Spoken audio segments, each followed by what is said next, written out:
चलिए theorem of perpendicular axis को समझते हैं। इस फिगर में ध्यान से देखो, ये आपका y एक्सिस है, ये x एक्सिस है, z एक्सिस है। हम लोग को z एक्सिस के अलोंग ith पार्टिकल का, किसका ith, जैसे nth पार्टिकल होता है ना, जैसे बहुत सारे अगर पार्टिकल्स है तो उनको nth पार्टिकल से डिनोट किया जाता है। तो हम एक पर्टिकुलर कोई पार्टिकल उठा लिया i, तो ith पार्टिकल का moment of inertia along z axis क्या होगा। तो सबसे पहले देखो उस आई, वो जो आई पार्टिकल है, ये तुम्हारा वो आई पार्टिकल है, यहाँ पे तुम्हारा वो आई पार्टिकल है। इस आई पार्टिकल जो है एक्स एक्सिस से, एक्स एक्सिस पे एक्स आई डिस्टेंस पे है और वाई एक्सिस पे वाई आई डिस्टेंस पे है। और ये चारों जो कॉर्नर है ये परपेंडिकुलर है और एक रेक्टेंगल फॉर्म कर रहे हैं ओ एन पी एम। यहाँ पे लिख दे रहे हैं ओ एन पी एम क्या है, एक रेक्टेंगल है। एक क्या है, रेक्टेंगल, रेक्टेंगल है। तो यहाँ पे चारों एंगल 90 डिग्री होंगे। तो इसमें हम अगर ये एक्स आई है, ध्यान से देखो, अगर ओ एम जो है वो एक्स आई है तो एन पी भी तुम्हारा क्या होगा, एक्स आई। और अगर एम पी जो है वो वाई आई है तो ओ एम तुम्हारा क्या होगा, वाई आई। अपोजिट साइड्स इक्वल होते हैं। और ये जो डिस्टेंस है एन एम, इसको मान लेते हैं आर आई। इसको क्या मान लेते हैं, आर आई। तो यहाँ पे अगर ध्यान से देखो, तो अगर कोई एक ट्रायंगल को उठा लेते हैं, मान लेते हैं कि ट्रायंगल एनपीएम को उठाते हैं, एन एन पी एम उठाएं या ओ एन एम उठाएं, दोनों में हम लोग पाइथागोरस थ्योरम लगा सकते हैं। तो पाइथागोरस थ्योरम से x i square plus y i square is equal to r i का होल स्क्वायर, ये होगा। अब यहाँ पे ये समझ में, तो यहाँ से हम लोग निकाल सकते हैं moment of inertia of i particle, particle along z axis. Z axis के अलोंग जो है क्या होगा, m i r i square, यही होगा, m i r i square. एक काम करते हैं, ये जो m i r i square है, m i r i square है, इसको डिफ्रेंशिएट कर देते हैं, यानी कि मोमेंट ऑफ इनर्शिया क्या होगा इसका, आई, ये यही है ना। अब एक काम करते हैं,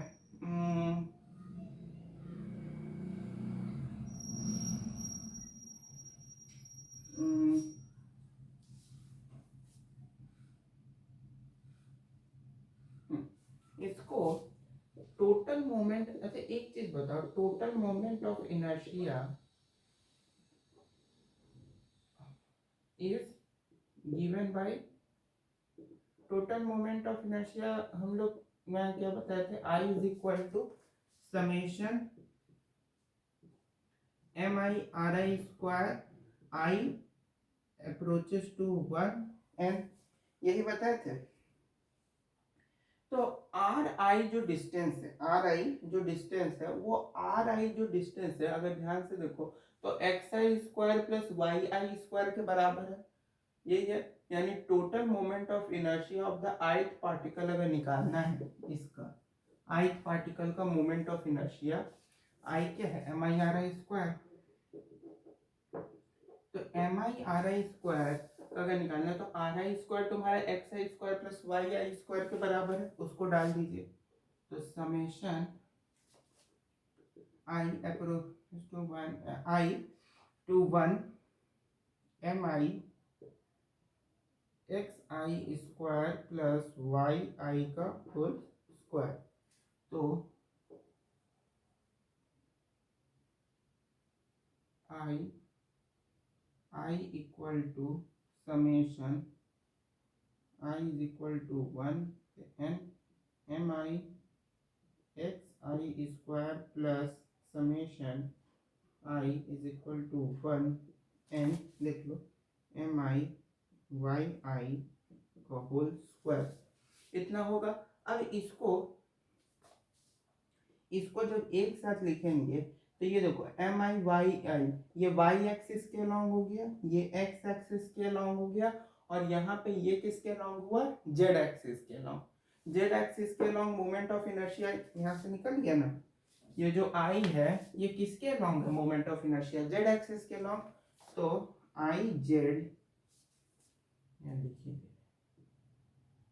आई z is equal to moment of inertia about x axis यानी I x plus moment of inertia about y axis I y. यही आपका बोलता है थ्योरम ऑफ परपेंडिकुलर एक्सिस। कौन? थ्योरम ऑफ परपेंडिकुलर एक्सिस ये होता है, नोट कर लीजिए।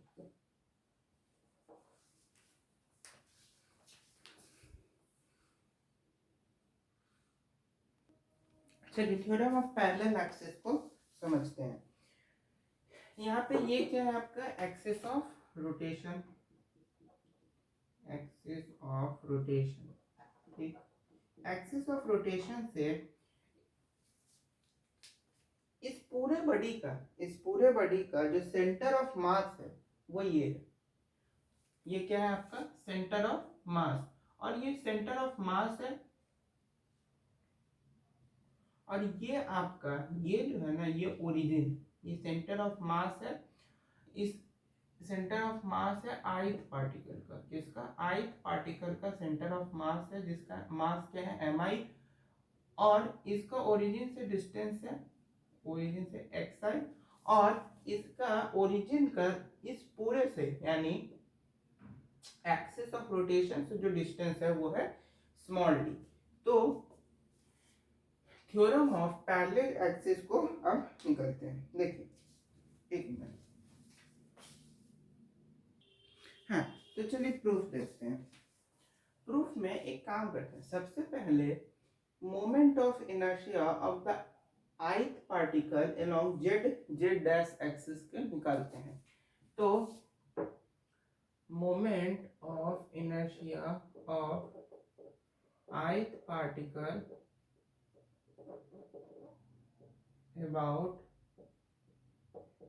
z डैश एक्सिस के लॉन्ग निकालेंगे तो moment of inertia z dash is equal to, अब देखो इसका जो होगा मोमेंट ऑफ इनर्शिया वो mi तो होगा, mi मोमेंट ऑफ इनर्शिया क्या होता है मास इनटू रेडियस स्क्वायर।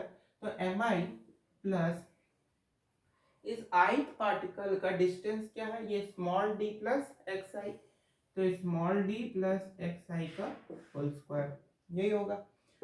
अब इसको अगर हम लोग सॉल्व करें तो क्या आएगा mi di का whole square plus mi xi का whole square, sorry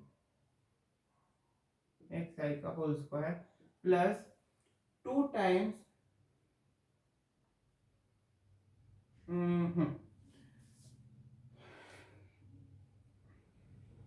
to times D M X I. यहाँ पे समझ पाए ये डी ए प्लस बी का होल स्क्वायर पे इसको हम लोग तोड़ दिए और एम से मल्टीप्लाई कर दिए, तो ये क्या आ गया moment of inertia of i particle along Z Z dash axis, इतना हुआ। इसको मान लेते हैं कुछ इक्वेशन 1 मान लेते हैं।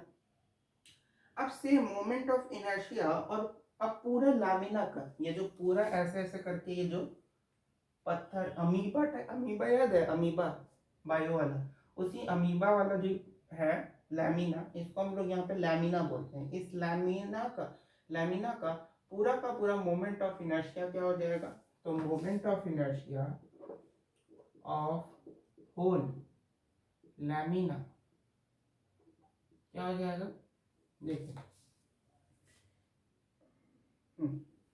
होल लैमिना क्या हो जाएगा, ये जो दिख रहा है ये, इसी में बस हम लोग को समेशन जोड़ देना है। ये जो इक्वेशन 1 है, इक्वेशन 1 में समेशन जोड़ देंगे तो तुम्हारा moment of inertia of whole lamina निकल जाएगा। तो मोमेंट ऑफ इनर्शिया लैमिना का आई एल एल डैश है, तो इसको आई एल एल डैश से रिप्रेजेंट कर देते हैं। सिंपल आई से करें एल एल डैश को फिर जाते हैं, तो summation M I D I का whole square plus summation M I x I का whole square plus summation 2 times D M X I, यही होगा। अब इन दोनों को अब एक देखो मोमेंट ऑफ इनर्शिया अलोंग जो जेड एक्सिस आया जेड जेड डैश एक्सिस आया और ये जो moment of inertia of whole lamina आया, इन दोनों को हम लोग को ऐड करना है। तो इस पूरे का पैरेलल एक्सिस जो आएगा वही तुम्हारा पैरेलल एक्सिस थ्योरम होता है।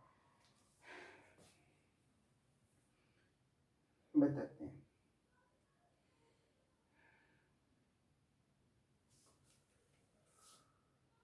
एक मिनट पहले जगह थोड़ा बना ली। तो देखो अब इसमें से क्या करते हैं कि ये जो डी स्क्वायर है ना, ये देख लो डी हाँ, अब इसमें से डी स्क्वायर को कॉमन ले लो। डी स्क्वायर को मतलब इस समेशन के यहाँ करो कॉमन, मतलब इधर कर लो डी स्क्वायर समेशन एम आई प्लस, अच्छा एक चीज देखो, ये जो m I x i square है यानी कि ये तुम्हारा सेंटर ऑफ मास है। सेंटर ऑफ मास का डिस्टेंस क्या है ओरिजिन से, एक्स आई। तो इसको हम लोग क्या करते हैं, ये जो है m I x i square, इसको आई सी से डिनोट करते हैं। सी क्या है, सेंटर ऑफ मास, तो आई सी से डिनोट कर दिए, प्लस 2D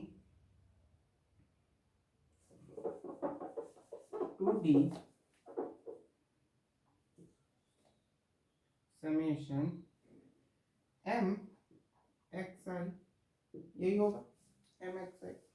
अब ये जो एम एक्स आई है, एम आई एक्स आई, एम आई एक्स आई, अब याद करो ये जो एम आई है यानी आई पार्टिकल का जो मास है वो कैपिटल एम के बराबर होगा। यानी ये पूरे जो इस पूरे का इस पार्टिकल का मास होगा, है ना, ये जो पार्टिकल इस लैमिना में है वो इसी का एक भाग है। तो इस लैमिना का जो पूरा मास होगा वही इस एम आई पार्टिकल का मास होगा। तो इसको हम लोग मान लेते हैं कैपिटल एम, इसके पूरे मास को। तो ये मेरा क्या हो जाएगा, समेशन ऑफ एम आई, यानी सारे आई पार्टिकल के मास का जो सम होगा वो क्या होगा, कैपिटल एम के बराबर होगा। तो इसको हम लोग d square capital M plus I c is equal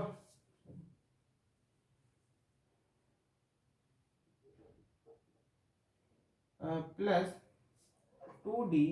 अब ये जो समेशन है एम आई एक्स आई, इसको हम लोग सेंटर ऑफ मास माने थे और सेंटर इसको हम लोग जीरो मानते हैं, इसको इंटू जीरो कर देंगे। क्यों जीरो कर देंगे, देखिए सेंटर ऑफ मास जो है यहाँ पे ये आइट पार्टिकल जहाँ पे है और वही उसका सेंटर ऑफ मास है। डिस्टेंस जो है उसका एक्स आई है, और क्योंकि अगर वो आइट पार्टिकल उसी पे, जैसे ये आइट पार्टिकल मान लेते हैं जैसे अभी यहाँ यहीं पे उसका आइट पार्टिकल है और यहीं पे सेंटर ऑफ मास है, तो दोनों चीज अगर एक ही जगह पे तो उसका डिस्टेंस क्या होगा, जीरो। जैसे अगर वो यहाँ पे होता आइट पार्टिकल तब ना यहाँ से उसका डिस्टेंस कुछ मानते, लेकिन अगर आइट पार्टिकल और सेंटर ऑफ मास दोनों एक ही पॉइंट पे है, एक ही पॉइंट पे था, तो उसका डिस्टेंस जीरो है, तो इसलिए इसको जीरो मान लिया। तो इसको जीरो मान लिया तो ये पूरा तुम्हारा जीरो हो गया टर्म। तो यहाँ से फाइनल कंक्लूजन आपका थ्योरम ऑफ पैरेलल एक्सिस क्या है कि I z dash is equal to I c plus M d, ये हो गया आपका theorem of parallel axis. Note कर लो।